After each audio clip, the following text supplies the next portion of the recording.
A woman at the airport demanded I give her my business class seat because mothers deserve comfort more than single people. When I refused, she pressed the call button repeatedly and screamed, "She's refusing to be kind." The flight attendant rushed over as I held up my ticket and said, "Then let's see who really paid for the seat." I was at Chicago O'Hare International Airport, waiting to board my flight back home to San Francisco after a long week of business meetings. To make the trip more comfortable, I had booked a business class seat. As boarding began, I made my way to seat 4A, looking forward to a peaceful flight. After settling in and stowing my carry-on, I took out my book, ready to relax. A few minutes later, a woman in her mid-30s, carrying a young child, stopped beside my seat. She had a determined look on her face. "Excuse me," she said. "I believe you're in my seat." I was surprised. "I don't think so," I replied. "This is seat 4A, and it's what my boarding pass says." She sighed, shifting her child to her other hip. "There must be a mistake.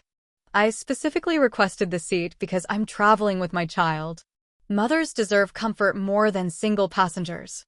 I understood that traveling with a child could be tough, but I had chosen and paid for the seat.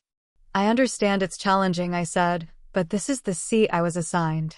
Her expression hardened. "Are you saying I didn't pay for my seat?" "Not at all," I responded. "I'm just saying this is the seat I was given." Without warning, she reached up and pressed the call button multiple times. The chime echoed through the cabin, and other passengers began to look over. The flight attendant arrived quickly, her face showing concern. "Is there a problem here?" she asked. Before I could answer, the woman spoke loudly. "She's refusing to be kind. I asked politely for her seat because I'm traveling with a child, and she won't accommodate me. Mothers should be prioritized." The flight attendant turned to me for my side of the story. I held up my boarding pass. "This is my assigned seat for A." The attendant nodded and then asked the woman, "Ma'am, may I see your boarding pass, please?" The woman hesitated, then rummaged through her bag and handed over her ticket. The flight attendant examined it and then looked up. "Your seat is actually 10B in the economy cabin." The woman's face turned red. "There must be a mistake. I was assured I'd be in business class." The attendant remained calm. "I'm sorry for any confusion, but your ticket is for economy. If you'd like to discuss an upgrade, you can speak with the gate agent." The woman glared at me as if this were my fault. "This is unbelievable. I hope you're happy, sitting here all alone while a mother and child suffer in economy." I took a deep breath. "I understand your frustration, but this is the seat I paid for. Maybe in the future, ensuring your seating arrangements are confirmed might prevent such situations." She scoffed, muttered something under her breath, and walked toward the economy cabin, her child looking back at me curiously. The flight attendant offered an apologetic smile. "I'm sorry for the disturbance. Can I get you anything before takeoff?" I shook my head. "No, thank you. I just need a moment." As the plane taxied down the runway, I reflected on the encounter. It was a reminder of the complexities of human behavior and the importance of standing one's ground, even at 30,000 feet. About 15 minutes into the flight, just as the crew was beginning to serve drinks, the same woman reappeared in the aisle. I noticed her walking up from economy, her face tight with anger. She wasn't holding her child this time. She marched straight to my row and planted herself in front of my seat. "I just spoke with the couple sitting in front of you," she said, loud enough for everyone around us to hear. "They agree I deserve to be up here. You could still do the right thing." I blinked. "Ma'am, this has already been handled. I'm in my assigned seat. Please don't make this more difficult." She turned to the other passengers nearby. "Can you believe this? I have a toddler. And this woman," she pointed at me like I had personally ruined her life, "thinks it's okay for a mother to suffer back there while she enjoys luxury." A man across the aisle shifted uncomfortably. Another woman behind me cleared her throat and muttered, "Here we go again." I pressed the call button this time. The same flight attendant came back, her eyes quickly landing on the woman now creating a scene. "Ma'am, The flight attendant said firmly, "You need to return to your seat immediately." "I'm not moving until someone shows basic human decency," the woman snapped. "I'm not asking for a miracle. I'm asking for compassion." "You are disrupting other passengers," the attendant said. Her voice was calm but sharp. "This is your final warning. Return to your seat, or I will have to escalate this." The woman didn't budge. She folded her arms. "Fine. Call your supervisor or whoever. But I'm not going anywhere until this is fixed." Another flight attendant came over. Then another. The situation was escalating fast. Passengers around us were staring, whispering. Phones were out, people were recording. One of the attendants leaned in and whispered something to the woman. Her face dropped. She glared at me one last time, then turned and stormed back toward economy. I thought it was over. But about 30 minutes later, I saw a different flight attendant approaching. She looked tense. "Hi, I'm really sorry to bother you," she said softly. "We've just received a report of an altercation involving you and another passenger." I was stunned. "What?" "I've been in my seat the entire time." She nodded quickly. "Yes, I can see that. But the passenger in 10B reported that you physically pushed her and used threatening language when she tried to speak with you earlier." I nearly laughed. "You're kidding. That's completely untrue." The attendant gave a small, understanding smile. "I believe you. We're checking the footage from the cabin cameras. For now, just stay calm. We'll handle it." A false report. She had actually tried to flip the situation and get me in trouble. From my seat, I glanced down the aisle toward economy. I couldn't see her, but I could feel the weight of her rage hanging in the air. She wasn't just entitled. She was dangerous. One of the attendants later told me quietly that this wasn't the first complaint they'd received about her, even from earlier flights. She'd been banned from another airline once for similar behavior. I sat there stunned, replaying everything in my head. She was trying to manipulate the entire situation and ruin my reputation over a seat. This wasn't just a petty argument anymore. This was a full-on war she had started. And I wasn't going to sit quietly and take it. Not anymore. About an hour into the flight, things got quiet again. I tried to refocus on my book, but the tension wouldn't let go of me. Every time I heard footsteps or murmuring from the back, I got anxious. I couldn't stop thinking about what the flight attendant said, that this woman had a history. I wondered how many people she had done this to. Then the unexpected happened. A crew member tapped my shoulder gently and asked, "Can you come with me to the galley for a moment?" I felt my stomach twist. "Why?" She leaned in, lowering her voice. "It's okay. We just need to talk in private." I followed her, heart racing. When we reached the galley, another flight attendant and a man in uniform were waiting. The man introduced himself as the air marshal. That's when it hit me. This had escalated beyond anything I expected. "She's accusing you of verbal threats," he said. "We've reviewed some of the cabin video, and there's no sign of that. But she also claims you followed her to the back of the plane and confronted her in the lavatory line." I was speechless. "What?" "I haven't left my seat except to come back here with you." "She said you blocked her path and made aggressive comments," he added. "But that doesn't line up with any of the timeline. Still, we have to follow protocol and complete a report." My chest was tight. "She's making everything up. This is harassment." He nodded. "We believe you.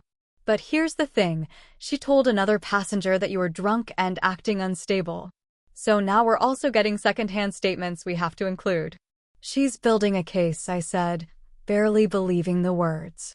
"Exactly," the marshal said. "And that's why I'm telling you this now. Stay in your seat. Don't react.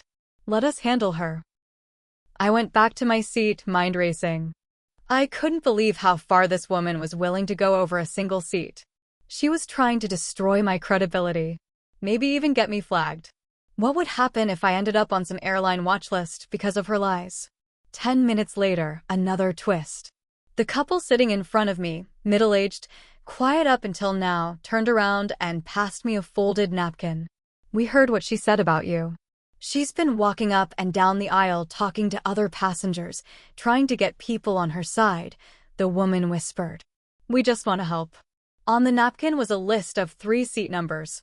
She told them all you shoved her and cursed her out, the man said. But we saw everything. You never touched her. You were polite the whole time.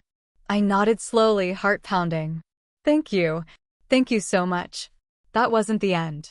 About 2 hours before landing, the captain made an announcement. Unexpected turbulence. Everyone to remain seated. A few minutes later, the crew rushed through the aisles. I glanced back and saw them pulling someone up from one of the economy seats. It was her. The same woman. They escorted her quickly, trying to be discreet, but it was clear something had gone down. A kid was crying. A flight attendant was holding a juice box and a soaked napkin. Later, I learned from a crew member, who was just done with everything by then, that she had thrown her drink on another passenger. Why? Because they told her to stop talking trash about the lady in business class. That's when it clicked. This wasn't just a one-time thing. She had snapped.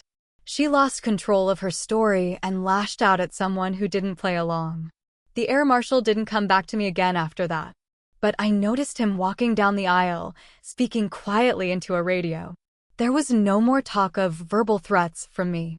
No more lies sticking. But I knew this wasn't over. She was still on the plane. The plane started its descent. The city lights of San Francisco sparkled through the tiny window beside me. But I couldn't enjoy it. I sat stiff in my seat, arms crossed, staring at the sea back in front of me. Every so often, I looked toward the back of the plane. She was still there, quiet now. Maybe plotting her next move. Maybe not. I didn't know. I didn't care anymore. We landed. As the plane taxied to the gate, the usual shuffle of people unbuckling and grabbing bags began. But something was different this time. 2 uniformed police officers were standing right outside the jet bridge window. That's when I realized this wasn't just going to end at baggage claim. The pilot came on over the intercom. Ladies and gentlemen, please remain seated while law enforcement boards the aircraft. Everyone froze. The doors opened, and the air marshal walked down the aisle with 2 officers behind him. They didn't say anything. They stopped halfway down the plane. Not at economy. They stopped at me. My stomach dropped. Had she really succeeded? Was I about to be escorted off the plane like a criminal? Ma'am, the marshal said quietly. Please come with us. We need to ask you a few final questions. I stood up slowly. All eyes were on me.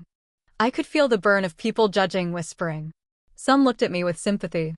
Some with suspicion. I followed them off the plane. But we didn't go far. Right outside the jet bridge, another officer stepped forward and whispered something to the marshal.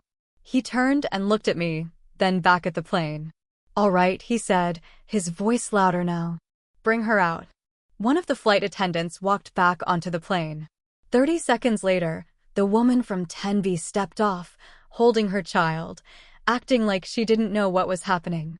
She blinked at the officers, then at me.